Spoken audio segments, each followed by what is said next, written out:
ଯେଉଁ ପିଲାମାନେ ଏଥରର ବିଏଡ୍ ବିଏଚ୍ଡି ଓ ଏମ୍ଏଡ୍ ଏକ୍ଜାମ୍ ଦେଇଥିଲେ ଏବଂ ସେମାନଙ୍କର ରିଜଲ୍ଟ ଆସିଗଲା 9 ତାରିଖରେ, କିନ୍ତୁ ସେମାନଙ୍କର ପ୍ରଥମ ମେଧା ତାଲିକା ପ୍ରକାଶ ପାଇନି। ସାମ୍ସ ଅଫିସ୍ ତରଫରୁ ଯାହା ସୂଚନା ଅଛି ବା ସେମାନଙ୍କର ଅଫିସିଆଲ୍ ୱେବସାଇଟ୍ରେ ଯାହା ଆମେ ଦେଖୁଛେ, ଆସନ୍ତାକାଲି ଦିନ 2ଟା ବେଳେ ପ୍ରଥମ ମେଧା ତାଲିକା ପ୍ରକାଶ ପାଇବ।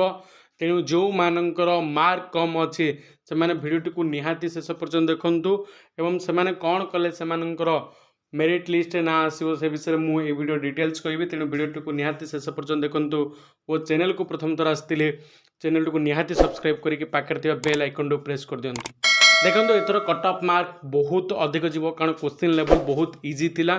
तेणु बहुत पिलार भल मार्क अच्छी कि जो मानकर मार्क टी कम अच्छी से सियोर भाव में कौन हम प्रथम मेरिट लिस्ट से नाम आसब ना। तेणु से द्वितीय तृतीय मेरिट लिस्ट स्पॉट पर्यंत से वेट करने पड़ो। प्रथम मेरिट लिस्ट से ना आसबनी कारण एथर कट ऑफ बहुत हाई जीव पिला माने देखो। काली मेरिट लिस्ट प्रकाश पाइला तुमने जापर मत कह कमेंट करके जे क्यों माने सिलेक्शन हो मैंने सिलेक्शन होनी ता अनुसार आम गोटे सेकेंड मेरिट लिस्ट गोटे प्रोबेबल कट ऑफ बनइबा जो द्वारा कि आम जापर जे केते मार्क थिले सेकेंड मेरिट लिस्ट रे आमर ना आसपर।